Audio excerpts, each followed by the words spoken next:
Fallout has a lot of factions, but how strong really are these factions? For example, is the Brotherhood of Steel really as strong as we all think?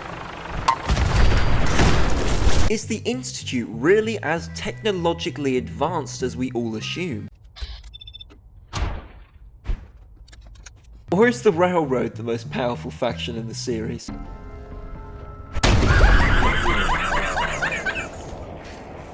Well, if you've ever wondered these questions, don't worry, because in this brand new series, I'm going to be going through every single faction through all the Fallouts and deciding which one is truly the most militaristically powerful. I'm going to be having an in-depth look on each faction's base, tactics, and overall effectiveness as a fighting force. For the fun of it, I'm also going to be comparing the factions to what I think their real-life counterpart would be, and then also comparing them to the US Army, because let's be real, the US Army is the most powerful army in modern history today. So in this first video, let's evaluate the Brotherhood of Steel from Fallout 4. And let's see if I can annoy as many people as I did with my last Fallout video. Before I continue with the video, a like and subscribe is very much appreciated and will really help the channel out. Thank you guys ever so much for watching and enjoy the video. For any military force to be good, they either have to have good equipment or a hell of a lot of numbers. So let's first take a look at the Brotherhood of Steel's equipment in Fallout 4. Fallout 4's BOS are equipped with the standard issue Brotherhood laser rifles as their main weapon. Knights and Brotherhood soldiers normally use laser rifles, whereas Brotherhood scribes and recruits normally use laser pistols, both of which being incredibly powerful weapons. The Brotherhood laser pistol does around 24 damage and the Brotherhood laser rifle does a little bit more. These guns are extremely well made. In fact, they were even used by the military before the bombs dropped in Fallout lore. So I think that tells you how valuable and how powerful Brotherhood's laser weaponry is. Laser rifles and pistols hold a lot of ammo and they normally sell for around 70 to 60 caps, meaning they are one of the most sought after guns in the Commonwealth.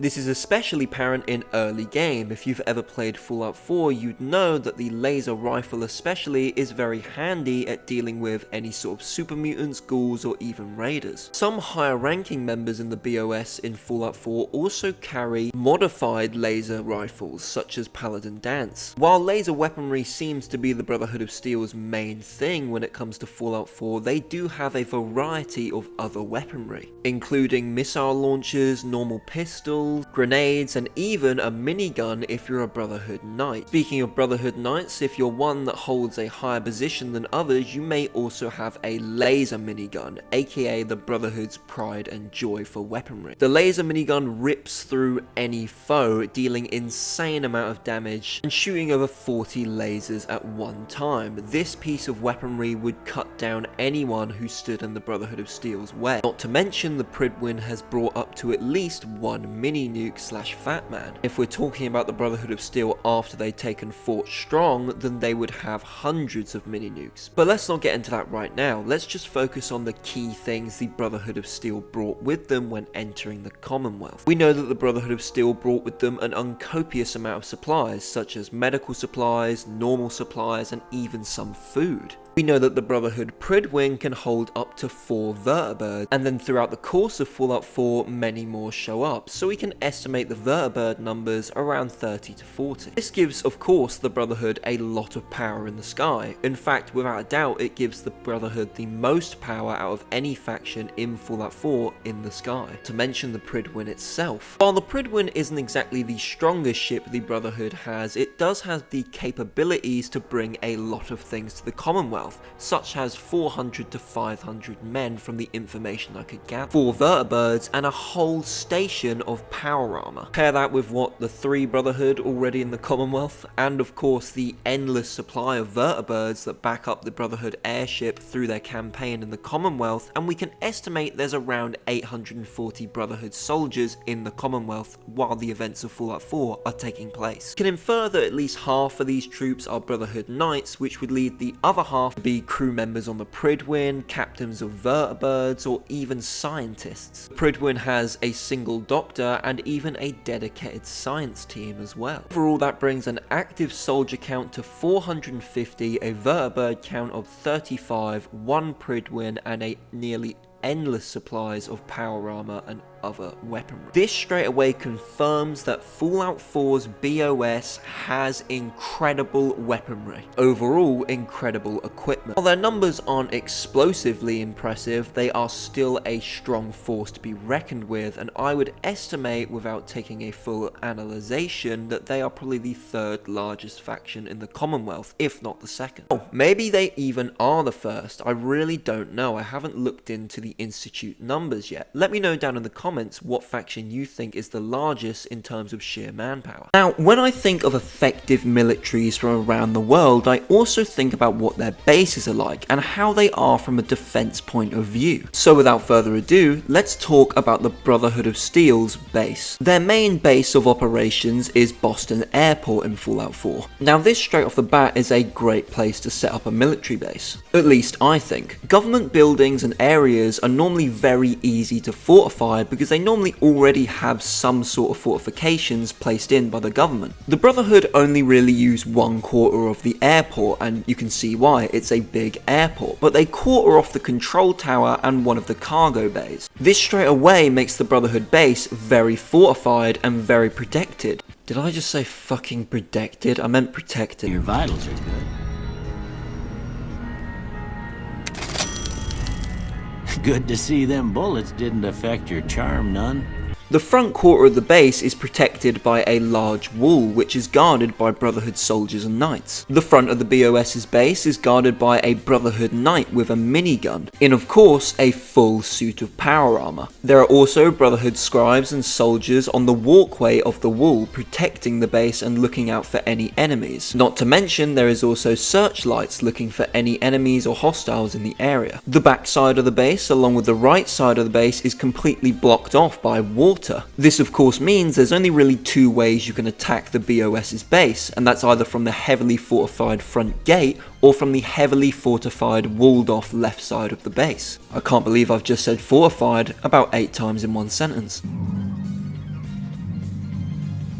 No. One of the old cargo holds is being used as the Brotherhood supply base, and this once again is heavily fortified. In fact, it even has a vertibird on top. Overall, I would say the ground base is heavily fortified extremely well. But of course, this isn't really the main base of the Brotherhood of Steel. No, the main base and the main operations center is truly the Pridwin. Now, much like the ground base the Brotherhood has, the Pridwin is as protected from the inside, as it has some of the most important BOS members and some of the most high-ranking BOS members who are sworn to protect the ship at all costs. Without a doubt, the inside of the ship is heavily protected, but what about the outside? Well, unfortunately, I won't lie, the Pridwin itself is a bit of a letdown, and I think this is proven in both the Minutemen and the Railroad endings. I think when we take a deeper look into the Minutemen ending, we can truly see how unfortunately disappointing the Pridwin is. As in the Minutemen ending, you take down the Pridwin with just a couple cannon shots. Now don't get me wrong, these cannons are extremely powerful. They're launching what is essentially mini nukes at the Pridwin. However, you would really expect something that is as armoured and as protected and has so many important BOS members on it to have a little bit more strength when it comes to mini nukes. The airship looks impenetrable. It looks heavily fortified and heavily protected. However, it just goes down in a couple cannon shots. Very disappointing. I mean, I can understand the Pridwin being a bit frail and old and weak, but what I can't understand is why they wouldn't have some sort of anti-missile defense system. I mean, the Brotherhood knew when entering the Commonwealth how technologically superior the Institute were to them. So they didn't think that they might just have a big gun that would blast their metal tank out the sky? It really does make you question how powerful and how smart the Brotherhood are when they seem to have no understanding of how weak their main center of operation is. I mean, the cannons that the Minutemen use are quite easy to make once you have the schematics for them. What if the super mutants had the schematics of that cannon? Or hell, raiders, or hell, an even more logical decision, what if the gunners had those sort of cannons? I mean, that would make sense. They're a militia force, they're large, and they're powerful. It just kind of makes the Brotherhood feel like they went into the Commonwealth knowing that they were fighting a foe that was much more technologically advanced than them, but then did nothing to stop someone firing a couple mini nukes at their Pridwin and taking them down. I think playing the Railroad ending also makes us question the Brotherhood's intelligence heavily, as the Railroad ending to the Brotherhood has you take them down from the inside inside. The issue with this shows the glaring faults in the Brotherhood's security checks, which is the fact that they hardly have a security check. They pretty much ask if you are the correct vertibird, and then they just let you in. And they do this fully knowing that the vertibird they sent out to kill you has not come back yet. This to me just shows how arrogant the Brotherhood of Steel are in Fallout 4, and also shows how dumb they are when it comes to protecting their Pridwin, which is kind of out of character for them. If dedicated to absolutely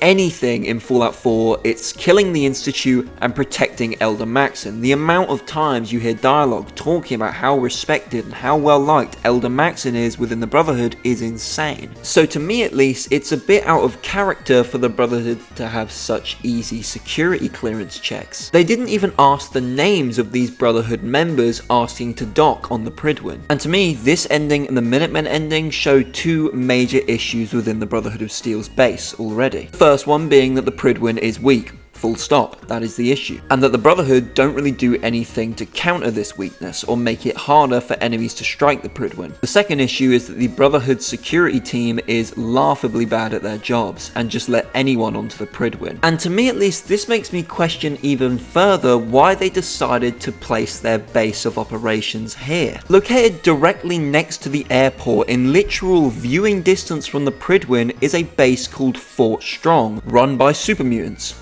who have what seems to be an endless supply of mini nukes. Yeah. You goddamn stupid fucking kid! Like, were the Brotherhood just hoping the super mutants wouldn't launch a couple mini nukes at the Pridwin, and then their whole base and whole mission in the Commonwealth would just be completely gone in seconds? I mean, to me this isn't even out of character for the Brotherhood. I think it fits them perfectly. I mean, to me this just shows how arrogant the Brotherhood are. I mean, they couldn't possibly imagine that the super mutants would beat them, of course, so they're gonna put their Pridwin, which is very, very vulnerable and has some of their most high-ranking officers and members of the Brotherhood on it, next to Fort Strong, where if the super mutants decided to launch about 6 mini nukes at the Pridwin, the whole thing would go fucking blazing and crash down. It's a bridge. Just goes around the corner. Walking on the fighting side of me. That don't look like it. It don't. It don't go down. Robert, it goes down. No, it don't. It do go down. Oh! Don't! Not to mention, by doing this, they're risking not only the Pridwin, but the mission, but also Elder Maxson. This just shows how unintelligent the Brotherhood are when it comes to their enemies, and it makes you think that they don't really know who they're fighting, and they do underestimate them. Overall, the airport is a great base. From a ground point of view, the supply base is perfect for the Brotherhood's, well, supplies. The base on the ground has everything the Brotherhood members need, and it's heavily protected and fortified. The problems arise when it comes to the Pridwin being extremely weak and their security being extremely weak. Pair this with the fact they placed it next to a super mutant stronghold with mini nukes, I'm not sure how the Pridwin lasted 5 minutes. The base would be a straight 10 out of 10 if the Brotherhood thought a little bit harder before deciding to place it next to a super mutant outpost. For that reason, I'm going to rate this base a 60% effectiveness on the effectiveness scale. Now, this technically isn't it for the Brotherhood, because they do have one more small base in the Commonwealth called Cambridge Police Station. Cambridge Police Station is more of an outpost than anything. When you find it, there's only 3 Brotherhood members there. The rest of their squad have been wiped out. But once the Pridwin comes in, reinforcements show up to Cambridge Police Station and it becomes heavily fortified once more. There's not really too much to say here other than this makes the Brotherhood's base much bigger because it now branches out into the actual Commonwealth. Like I said before, overall I think the Brotherhood base is quite good. However, they're extremely vulnerable from an attack on the Pridwin. And I also think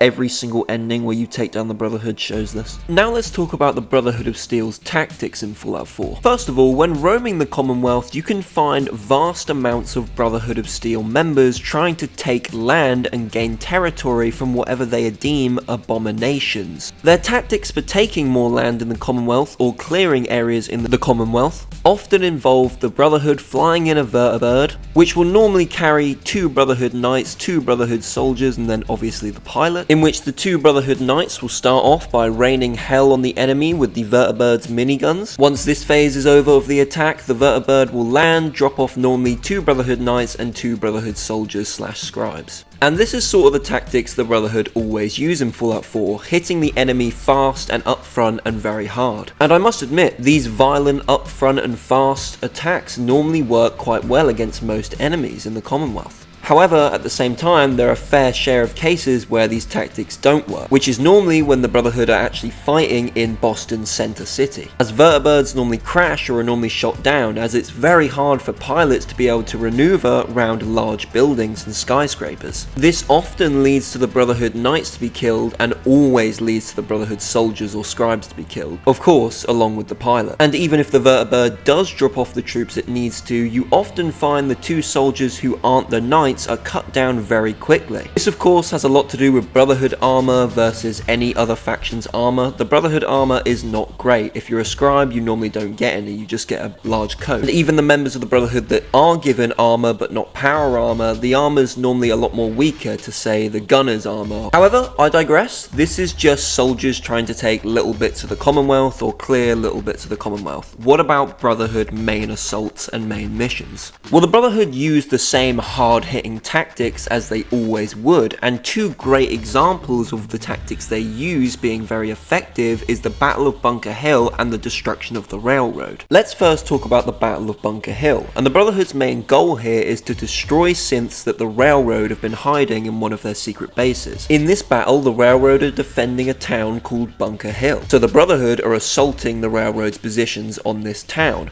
However, there's a twist. The Institute are also here and also want to kill the railroad and take the synths for themselves. So what tactics do the Brotherhood use for this incredibly complex and important mission? Well, they take a bunch of Vertibirds, flood the air with Vertibirds, and then hit Bunker Hill from all sides with Brotherhood Knights. And strangely, I think you'll find from staying neutral and watching this battle through that these tactics work incredibly well for the Brotherhood. Now, don't get me wrong, the Brotherhood scribes and soldiers without power armor are killed pretty quickly. But this isn't a problem for the Brotherhood because their knights are their main weapon, and their knights just tank all the shots the railroad and synths throw at them. At this point in the game, the railroad aren't using any crazy good weaponry, so the Brotherhood can really just cut through them. So the only people they have to worry about is the synths and the Institute, because they have laser weaponry which can damage Brotherhood Knights' armor. One other thing to note is that no faction in this battle uses explosive weaponry, so the Brotherhood of Steel can stay in the air with their Vertibirds and comfortably rain hell on their enemies. Now, the Brotherhood of Steel do run into some problems when they actually get underground in the bunker in the railroad's secret base, because this is where the railroad fight best. They've set up little traps and a turret and almost like an ambush section. However, I would argue this is no argument, because the Brotherhood at this point would have already taken the whole of the top ground. In my opinion, if you take away the sole survivor, us, the player, from this mission, the Brotherhood of Steel would have had an easy victory here. One other great mission where we can see the Brotherhood use these brutal, powerful, brute force tactics is in the destruction of the railroad, in which, similarly to the Battle of Bunker Hill, they just send a bunch of Brotherhood knights and soldiers to wipe them out in one foul swoop. Now, the Brotherhood scribes and soldiers have quite a hard battle with the railroad, a lot of them dying. However, the railroad can't really combat Brotherhood knights. They don't really have the equipment to. So when you chuck 3 knights into the headquarters of the railroad are getting messed up. I mean, that's a bit of a fib. I think some of the railroad agents are actually quite good at taking down Brotherhood knights, but when you chuck in about 6 knights to 3 knights, yeah, it's over for them. Now I need to talk about the Brotherhood of Steel's most impressive feat in Fallout 4 for you to truly understand how powerful they really are. And of course, that feat is the Brotherhood's main assault on the Institute. And I mean, if we're being honest, this would probably be every other faction's main feat as well, other than the Institute themselves. As taking down the Institute is not only incredibly hard, but it's also an incredibly daunting task in the first place. Now, the Brotherhood's main plan to take down the Institute is incredibly simple. It's a fast-hitting assault.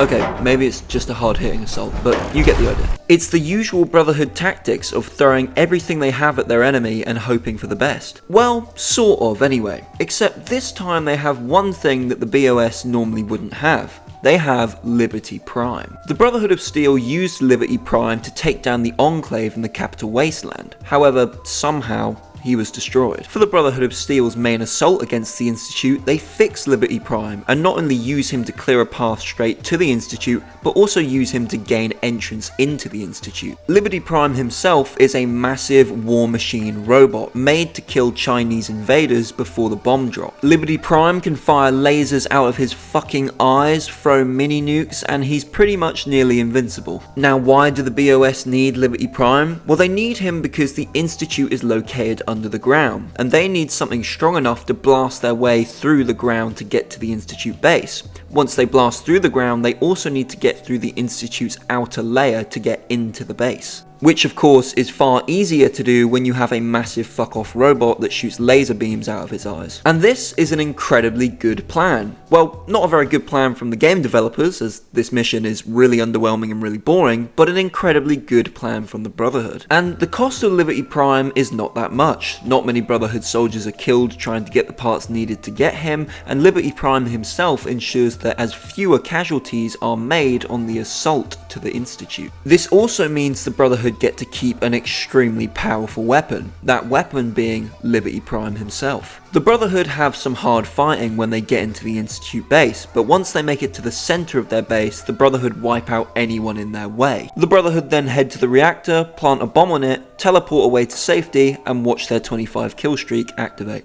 And their synth abominations must be around.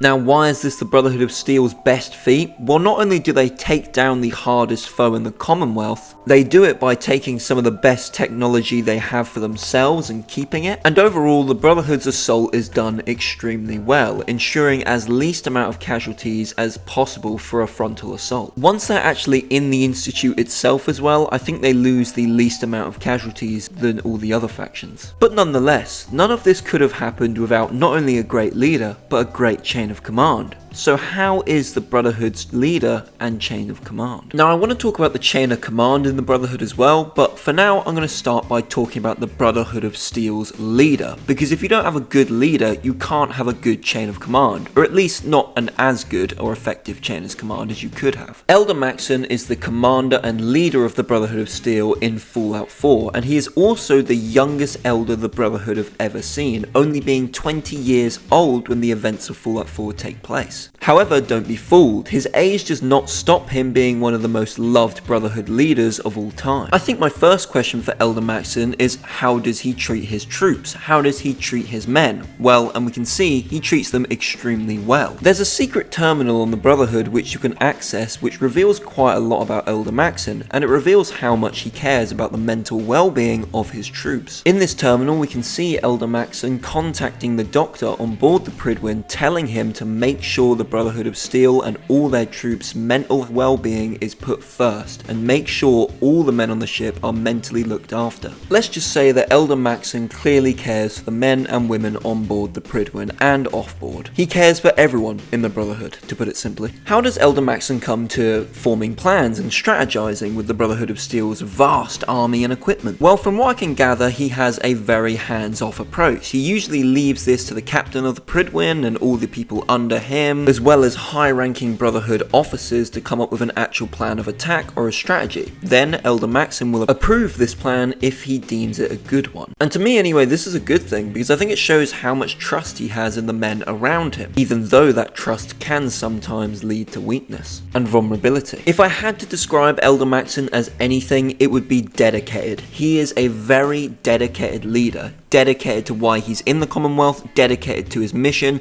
and dedicated to eliminating and eradicating the Institute. He sits on no fences and has no debates. The mission comes first, and he truly believes in the mission with every bone in his body. And this of course truly strengthens the Brotherhood men, because if the leader believes in their mission, then so will the Brotherhood believe in their goals. Though Elder Maxson is such a high rank in the Brotherhood and so well protected, he himself is not afraid of some good old-fashioned in combat and action, as he can be seen leading the main assault against the Institute. If anything is clear about Elder Maxson, it is that he truly inspires his men. When walking around the Pridwin and when walking around Brotherhood bases in general, all they want to do is praise Elder Maxson as a fantastic leader and one that truly believes in the goals of the Brotherhood. And for all of that, I'm going to give Elder Maxson a 8 out of 10 for leadership. But what about the chain of command in the Brotherhood? How is that? Well, to be completely honest, I think it works to a T. The second in command of the Brotherhood is the captain of the Pridwin, then followed by the paladin, who is either you or Paladin Dance, depending on where you are in the story. Victoria, sister. And then of course each department in the Brotherhood have their own overseers / leaders, such as Proctor Ingram in the power armor and maintenance section of the Brotherhood. The Brotherhood of Steel without a doubt is at their best when they are at their core together as a military group. And in Fallout 4 they are definitely that. Whether you're a recruit, a scribe or a knight, you always have someone to report to in the Brotherhood of Steel. And to be honest, that's why the Brotherhood of Steel's chain of command works so well in Fallout 4. Because they are a grounded militaristic fighting force, which obviously means they work best as a group, united together, and they are unstoppable. So I'm going to give the Brotherhood of Steel's chain of command a 9 out of 10. Now, like I said in the intro of this video, I want to compare the Brotherhood of Steel to not only the US Army, but also an army I think the Brotherhood of Steel are most relatable to. The first military I would like to compare to the Brotherhood of Steel is the US military, because in my opinion, they're the strongest in the world. Now, to get this out of the way, numbers of things don't matter here. Obviously, the US Army has more members than the Brotherhood of Steel, so we're not comparing stuff like that. But what can we compare the Brotherhood of Steel and the US Army? Well, for starters, the equipment the Brotherhood of Steel use is extremely powerful, much like the US Army. The US has an incredible air force, and much like the US, I think we can see through Fallout 4 that the Brotherhood do truly value air tactics to win their battles. The Brotherhood of Steel also shares some of the same tactics that the US does, such as using heavy equipment to take down their enemies, and a large number of soldiers too.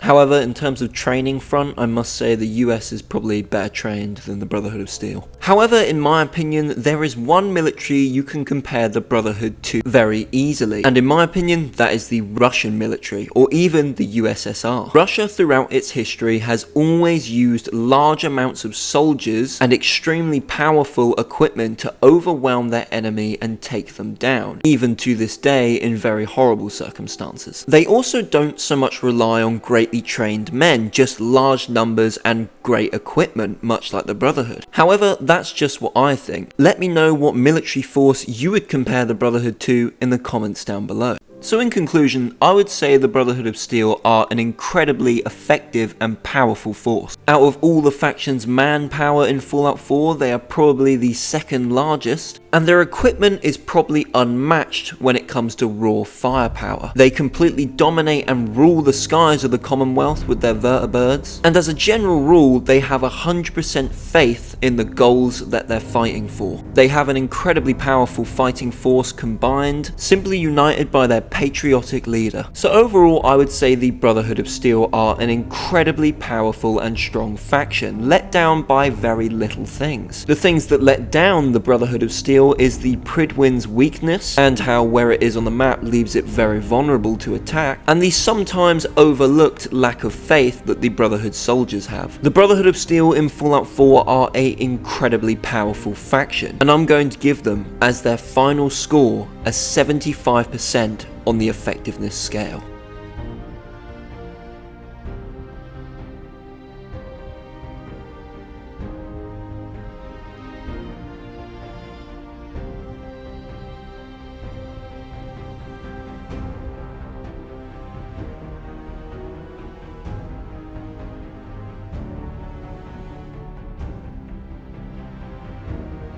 Thank you guys ever so much for watching this video. If you like this video, please do like and subscribe and hit the bell so you can be notified when I upload. As always, I hope you enjoyed this video. I'm going to try and get these out a lot quicker. I knew this took me 3 weeks to get out, so I can assure you that hopefully it will not be taking me 3 weeks to get each episode out. However, like I say, I'm going to do this in episode format, so I'll first go over all the factions in Fallout 4, and then I'll compare them all together and ultimately see which one is the best fighting force and which one is the best military.